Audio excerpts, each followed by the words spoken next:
all set to go into round number 3. Seth Sarmiento, Popoy Wico, and Michael Chosa. Gentlemen, so far your assessment of the battle, starting with Popoy Wico first. Margarito seems to be picking his shots very deliberate, not like a house on fire. He's waiting, he's studying, he's being patient. He's not just pressuring and moving forward and bullying his opponent. Mike?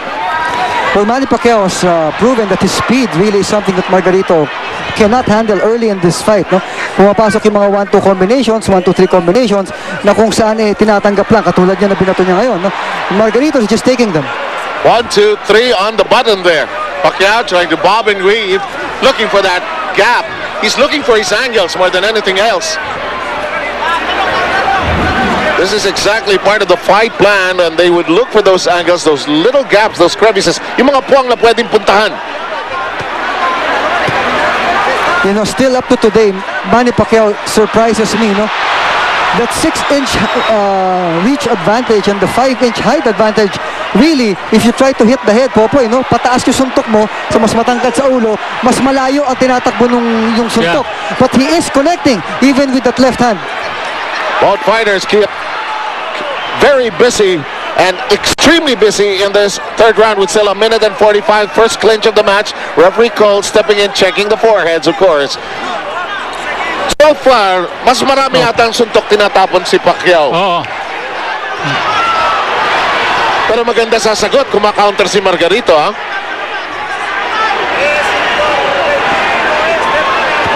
Ang kasama doon sa kwento na yun, Seb, no, madaming binabato si Manny, mataas ang percentage ng mga tumatama. Maganda punto yon. And Pacquiao continues to attack the arms of Margarito, trying to break down those defenses. Margarito with Pacquiao on the ropes. This is where Pacquiao does not want to be. He bumps and weaves out of that predicament. Here comes Pacquiao, pouring it on. A bright smile coming from Margarito.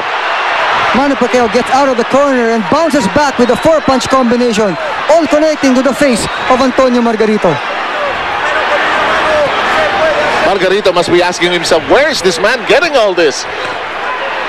It's really the speed of Manny that's really keeping him this fight. That left hand. Kombinasyon, no? Oh, yes.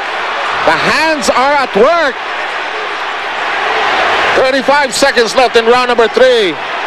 It's all in the hands so far of Pacquiao. Ang kagulat-gulat talaga yung bilis niya nabubura, yung layo, no? At hindi nakaka-react. Oh, that's a great point. At hindi nakaka-react itong si Antonio Margarito.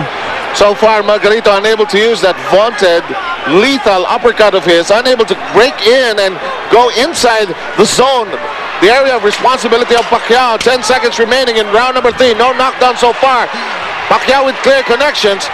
And it could end this way, at least up to now. Although Pacquiao says, let's finish it in another way.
Pacquiao Margarito is presented to you by Ginebra San Miguel, ang bida naka-Ginebra. Clear, make the switch to zero dandruff.